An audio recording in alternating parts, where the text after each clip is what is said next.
Navratri is one of the biggest festivals in the Indian calendar, celebrated by Hindus all over UK and rest of the world.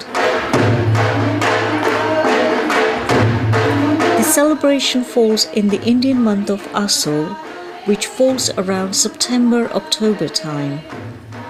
It is a colourful social event of music and dance, celebrated in numerous halls and community centres around UK. Nav means 9, Ratri means nights.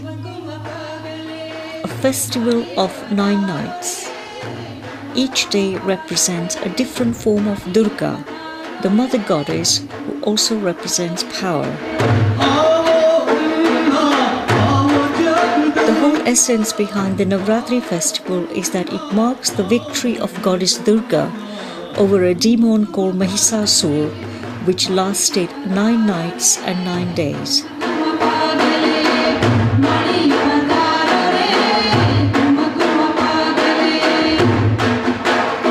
During the day of Navratri festival, devotees of goddess Durga celebrate with puja and prayers and fast for health and prosperity. Prasad meaning offering in the form of coconuts, clothes and Indian sweets. The offering is then distributed to the devotees after the completion of the ceremony.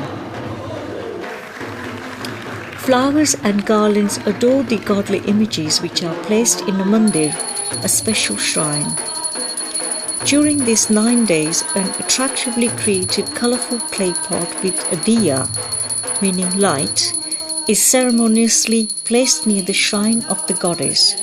This is called a garbo. The garbo symbolises the human body, while the diya represents the soul. During the festival, some families fast, only having milk, water and fruit during the day, and a simple meal at night. Some families observe special vegetarian diet during the period.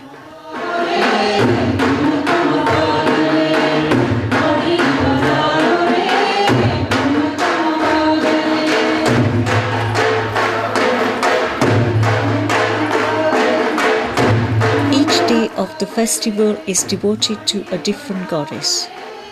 The first 3 days are devoted to the goddess Durga, who represents the energy and power. The 4th, 5th and 6th days are for goddess Lakshmi, the goddess of prosperity and peace. 7th and 8th days are for goddess Saraswati, the goddess of arts and knowledge. The 9th day of Navratri is called Mahanavami. On this day, a puja meaning worship is performed with 9 young girls. They represent 9 forms of goddess Durga. The ceremony involves in washing their feet to welcome the goddess and are offered a set of new clothes as a gift from the devotees at the end of the puja. These various rituals contribute to the spiritual development of the individual.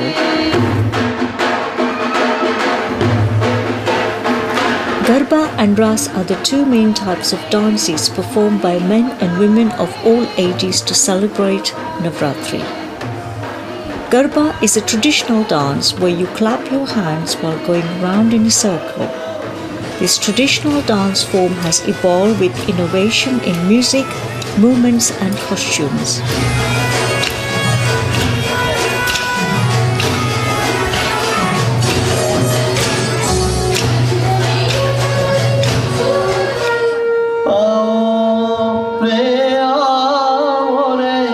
Traditional Garba songs are more devotional in content. Some songs refer to folklore which dates back over 1,000 years. The songs are about inviting different goddesses to the festival.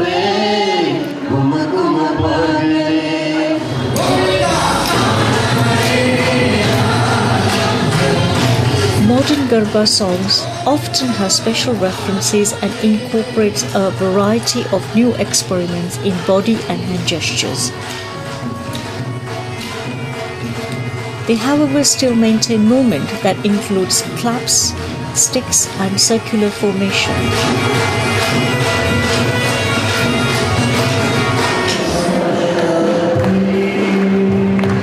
After the Garbas, a ritual of Aarti is performed as a part of Navratri Puja. An Aarti, Jai Adya Shakti, in chorus is sung to the beat of live music.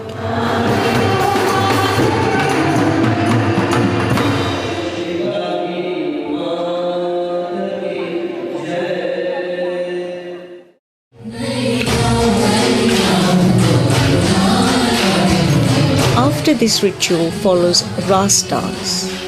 Ras is performed by a group of dancers who move in a circle to measure steps, marking time by striking wooden sticks known as dandiyas. Dandiyas come in variety of colors and styles. In Dandiya Ras, men and women dance in two circles with sticks in their hands. Nowadays, most people don't form full circles, but instead often form rows. The Dandiya Ras has evolved over the years. It was referred as a sword dance. The sticks of the dance represented the sword of goddess Durga. The origin of these dances can be traced back to the life of Lord Krishna. It is believed that when African slaves and ship workers arrived on the coast of Gujarat in India, they adopted Ras as their own and introduced African drums.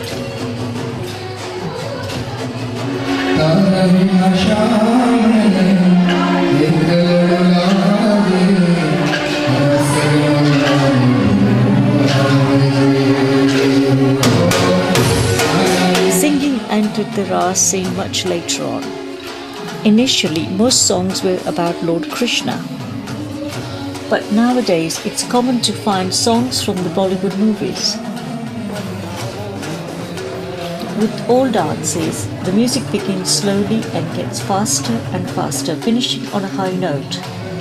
The dancers tend to add their own movements and steps as the dance develops.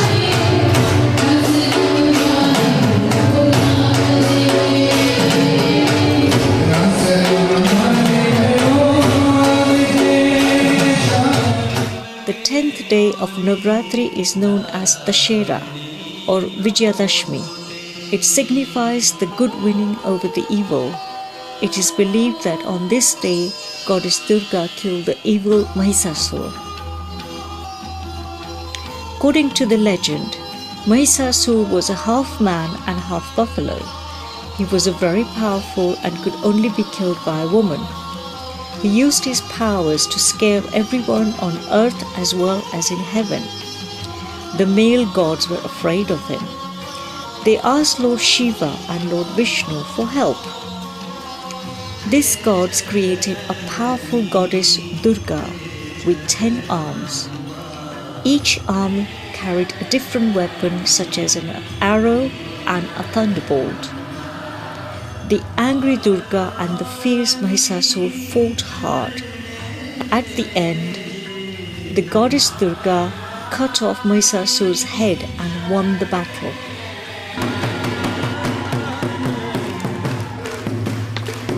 Dussehra has a special significance for the Rajput community in UK and other parts of the world. Rajputs are a warrior caste and they worship weapons on the day. They perform a sword dance as a part of a ritual to the sounds of drums and jeers from the community audience. This fantastic and a private celebration held in school halls in UK is quite a spectacle, full of traditionally dressed men, women and children. It takes a lot of guts and a lot of courage, I think, and what they really say is Mataji gives them that strength and that courageousness. They try to cut their finger and take a little bit of blood out, and then they do a dillag. That shows a sign that they've taken their own blood and give it to Mataji. Although the festival of Navratri is rooted in Hindu customs, its enticing energy and vibrancy attracts people from all backgrounds and ages to come together in sharing a wonderful, joyous celebration.